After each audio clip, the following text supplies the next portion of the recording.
नमस्कार इतिहासप्रेमी, निसर्गमित्र आणि रोमांचवीरांनो. 13 वर्षांच्या प्रतीक्षेनंतर निसर्गरम्य नरनाळा किल्ल्यावर पुनश्च अवतरतोय नरनाळा महोत्सव 2026. 30, 31 जानेवारी आणि 1 फेब्रुवारी 2026.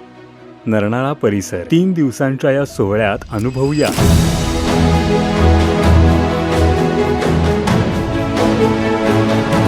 दुर्ग भ्रमण व जंगल सफारी, ट्रेकिंग व साहसी उपक्रम, हॉट एअर बलून व पॅरामोटर, पोपटखेड नौका विहार, मेळघाट फोटोग्राफी प्रदर्शनी, रंगतदार सांस्कृतिक महोत्सव, स्थानिक चविष्ट खाद्यपदार्थ, ताऱ्यांच्या सहवासात टेंट मुक्काम. हा फक्त महोत्सव नाही, हा इतिहास, निसर्ग आणि साहसाचा उत्सव आहे. नरनाळा महोत्सव 2026 तुमच्या उपस्थितीशिवाय अपूर्ण. नरनाळा वन्यजीव अभयारण्य, वाईल्ड लाईफ सँक्च्युरी, शहानूर, तालुका अकोट, जिल्हा अकोला, महाराष्ट्र. सज्ज व्हा, नरनाळा तुमची वाट पाहत आहे.